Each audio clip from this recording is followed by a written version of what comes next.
दोस्तों, बहुत से लोग अपनी फैमिली के नाम पे बहुत सी ट्रांज़ैक्शन करते हैं, जैसे कि कुछ पैसा अपनी पत्नी के नाम से निवेश कर देते हैं, कुछ पैसा बच्चों के नाम से निवेश कर देते हैं और कुछ पैसा पुत्र-वधू को ट्रांसफ़र कर देते हैं। तो इस केस में इनकम टैक्स की प्रोविज़न क्या है? इनकम टैक्स किस व्यक्ति को देना है? कैसे देना है? इसके लिए इनकम टैक्स डिपार्टमेंट के द्वारा नया ब्रोशर जारी किया गया है, जिसके बारे में इस वीडियो में डिस्कशन करेंगे। तो आप इस वीडियो को अंत तक ज़रूर देखें ताकि आप इनकम टैक्स की पेनल्टी से बच पाएँ और इनकम टैक्स की प्रोविज़न को कंप्लाई कर पाएँ। दोस्तों, इनकम टैक्स के रेगुलर अपडेट के लिए आप हमारे व्हाट्सएप चैनल को भी सब्सक्राइब कर लें। क्यूआर कोड स्क्रीन पे भी दिया गया है और लिंक कमेंट में पिन किया गया है ताकि आपको इनकम टैक्स के रेगुलर अपडेट आपके मोबाइल पे ही मिलते रहें। रेगुलर अपडेट के लिए CA Satbir Singh YouTube channel subscribe कर लें और नोटिफिकेशन बेल भी प्रेस कर दें। दोस्तों, इनकम टैक्स एक्ट के अंतर्गत ऐसी प्रोविज़न दी गई है कि कोई व्यक्ति टैक्स की इवेज़न ना कर पाए। क्योंकि नॉर्मली देखा गया है कि यदि किसी व्यक्ति की मान लीजिए सैलरी इनकम है, तो अगर वो अपने नाम से एफडी करा देता है बैंक में, तो उसकी इंटरेस्ट इनकम भी आएगी, तो उसकी टैक्स लायबिलिटी ज़्यादा बन जाती है। इसलिए ऐसे टैक्स पेयर के द्वारा ये कोशिश की जाती है कि वो अपनी जो एफडी है, वो अपनी पत्नी के नाम से करा देता है, ताकि उसकी जो इंटरेस्ट इनकम है, वो पत्नी के हैंड में टैक्सेबल हो। लेकिन दोस्तों ऐसा नहीं हो सकता है, क्योंकि इसके लिए इनकम टैक्स एक्ट में प्रोविज़न दी गई है क्लबिंग ऑफ इनकम की। जी हाँ दोस्तों, ऐसी बहुत सी इनकम है जो कि टैक्स पेयर के हैंड में ही क्लब होंगी, क्योंकि इनकम टैक्स डिपार्टमेंट के द्वारा देखा गया है कि बहुत से टैक्स पेयर टैक्स इवेजन करने की कोशिश करते हैं। तो इसी के लिए क्लबिंग ऑफ इनकम की प्रोविज़न दी गई है कि जो दूसरे व्यक्ति की इनकम है वो भी आपके हैंड में ही क्लब होगी। तो चलिए दोस्तों समझते हैं इन प्रोविजंस को, क्योंकि इसके लिए इनकम टैक्स डिपार्टमेंट ने नया ब्राउचर जारी किया है, जिसमें कि बताया गया है कि कौन सी इनकम टैक्स पेयर के हैंड में ही क्लब होती हैं। जो न्यू 25 में जारी किया गया है, जिसमें कि बताया गया है कि टैक्स पेयर को क्लबिंग ऑफ इनकम की प्रोविजन का भी ध्यान रखना है जब वो अपनी इनकम टैक्स की रिटर्न फाइल करें। दोस्तों, क्लबिंग ऑफ इनकम क्या होती है और कौन सी इनकम है जिन्हें कि क्लब किया जाएगा, इसके बारे में इस ब्राउचर में डिटेल में बताया गया है। तो चलिए दोस्तों, हम इसे one by one with example जो है समझ लेते हैं, ताकि आप इनकम टैक्स की प्रोविज़न को कंप्लाई कर पाएँ और इनकम टैक्स की पेनल्टी से बच पाएँ। सबसे पहले केस डिस्कस करते हैं, जहाँ पे कि व्यक्ति इनकम को तो ट्रांसफ़र कर देता है, लेकिन एसेट को ट्रांसफ़र नहीं करता है। तो उस केस में भी क्लबिंग ऑफ इनकम की प्रोविज़न अप्लाई होगी। मान लीजिए मिस्टर ए के पास एक प्रॉपर्टी है और वो अपने दोस्त को यानी कि मिस्टर बी को कहता है कि उसका रेंट रिसीव कर सकता है, लेकिन प्रॉपर्टी मिस्टर ए के नाम से ही रहती है। तो यहाँ पे जो रेंटल इनकम है वो मिस्टर ए की ही मानी जाएगी। मिस्टर ए को अपनी इनकम टैक्स की रिटर्न में इस रेंटल इनकम को दिखाना है। यहाँ पे रेंटल इनकम मिस्टर बी की नहीं मानी जाएगी, क्योंकि यहाँ पे व्यक्ति अपने टैक्स को ट्रांसफ़र नहीं कर सकता, इनकी अवॉइड नहीं कर सकता है। इसलिए यहाँ पे गवर्नमेंट के द्वारा ये प्रोविज़न बताई गई है कि यदि कोई व्यक्ति अपनी एसेट को ट्रांसफ़र नहीं करता है, सिर्फ इनकम को ही ट्रांसफ़र कर रहा है, तो इनकम आपके हैंड में ही टैक्सेबल होती है। तो इस इनकम को मिस्टर ए को ही दिखाना होगा अपनी इनकम टैक्स की रिटर्न में, क्योंकि इसके लिए special provision income tax act में दी गई है। इस प्रकार दोस्तों, यदि कोई व्यक्ति रेवोकेबल ट्रांसफ़र करता है एसेट की, तो उसकी इनकम भी क्लब हो जाती है, क्योंकि इसके लिए भी इनकम टैक्स एक्ट में प्रोविज़न दी गई है कि यदि कोई व्यक्ति इनकम एसेट से ट्रांसफ़र करता है और एसेट रेवोकेबल ट्रांसफ़र के अंतर्गत ट्रांसफ़र किया गया है, तो इस केस में इनकम ट्रांसफ़र के हेड में ही क्लब होगी। जैसे कि मिसेस सी के द्वारा शेयर ट्रस्ट को ट्रांसफ़र कर दिए गए हैं, लेकिन उन पे क्लॉज़ भी डाला गया है कि वो कभी भी अपने शेयर को दोबारा से वापस ले सकती है।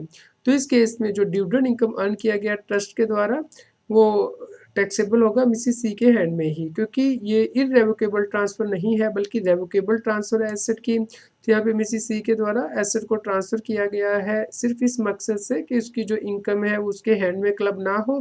तो इसलिए ये अलाउड नहीं है इनकम टैक्स एक्ट के अंतर्गत, तो मिसेस सी को इस इनकम को अपने हैंड में ही क्लब करना होगा।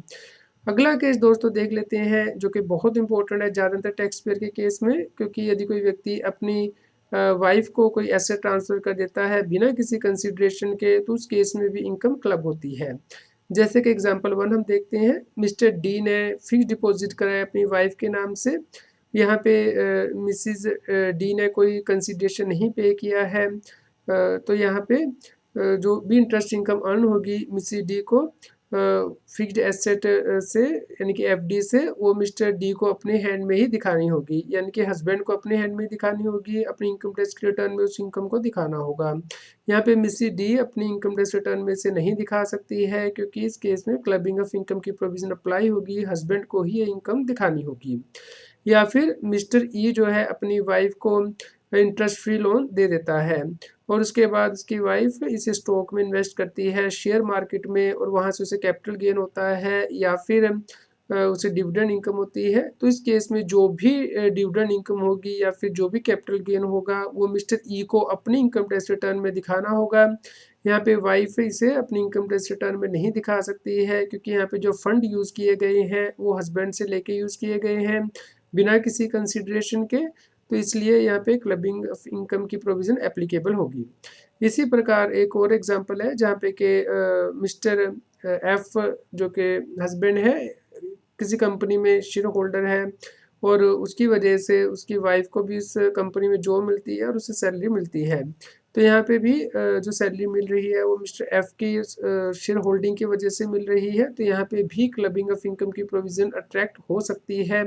यहाँ पे भी हस्बैंड को अपने इनकम टैक्स रिटर्न में ही इनकम दिखानी होगी। यदि कोई व्यक्ति अपनी पुत्र वधू को पैसा ट्रांसफर करता है तो उस केस में भी क्लबिंग ऑफ इनकम की प्रोविजन ही एप्लीकेबल होगी। जैसे कि मिस्टर जी के द्वारा एक हाउस गिफ्ट किया गया है अपनी पुत्र वधू को, यानी कि मिसिज एच को, तो यहाँ पे जो रेंटल इनकम होगी इस हाउस से वो मिसिज एच नहीं दिखाएगी अपनी इनकम टैक्स रिटर्न में, बल्कि मिस्टर जी को दिखानी होगी, क्योंकि ये जो गिफ्ट है वो अलाउड नहीं है इनकम टैक्स एक्ट के अंतर्गत।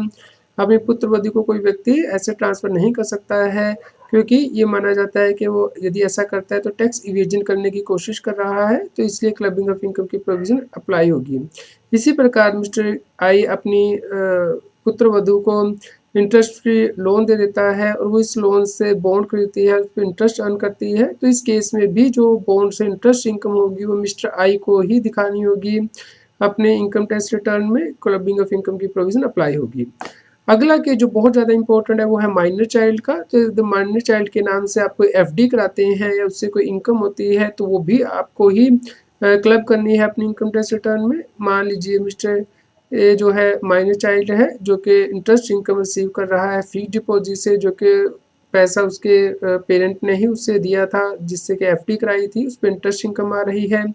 तो इस केस में इनकम क्लब होगी, लेकिन उस पेरेंट के एंड में क्लब होगी जिसकी के इनकम हाई है, यानी कि या तो मदर के हैंड में क्लब होगी या फादर के हैंड में। उन्हें देखना होगा कि अपनी इनकम टैक्स रिटर्न में किसकी इनकम ज़्यादा है, उसके अकॉर्डिंग क्लबिंग की प्रोविज़न अप्लाई होगी। लेकिन यहाँ पे यदि माइनर चाइल्ड के द्वारा अपनी स्किल की वजह से कोई इनकम अर्न की गई है तो वो क्लब नहीं होती है। मान लीजिए यहाँ पे कोई माइनर चाइल्ड है जो कि किसी फिल्म मूवी में काम कर रहा है, एक्टिंग कर रहा है, तो उसकी अपनी स्पेशलाइज नॉलेज की वजह से जो अर्निंग हो रही है उस केस में माइनर की इनकम मानी जाती है, उस केस में क्लबिंग की प्रोविज़न अप्लाई नहीं होती है। इसके अलावा एचईएफ को यदि आप कोई एसेट ट्रांसफ़र करते हैं तो उस केस में भी क्लबिंग की प्रोविज़न अप्लाई हो सकती है।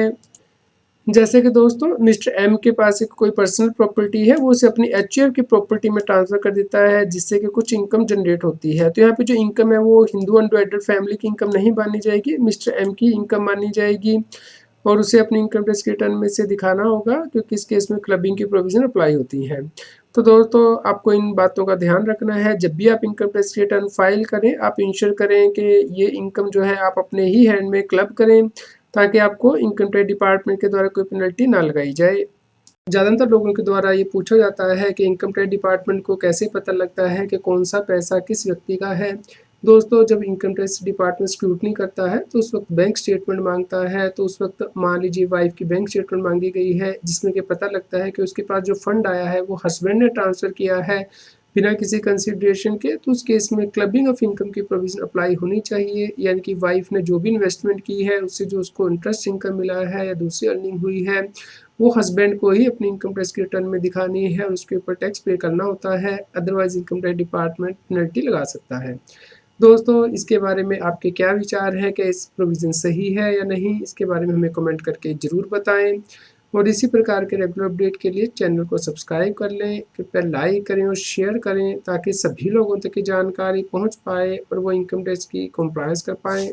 इनकम टैक्स की और अधिक जानकारी के लिए आप CS Satbir Singh YouTube channel पर जाके प्लेलिस्ट में जाके टॉपिक वाइज प्लेलिस्ट देख सकते हैं कि इनकम टैक्स में कौन से नए बदलाव हो रहे हैं, जैसे कि इनकम टैक्स अपडेट के अंतर्गत या फिर डायरेक्ट टैक्स कोड के अंतर्गत। रेगुलर टैक्स अपडेट के लिए इस चैनल को सब्सक्राइब करें।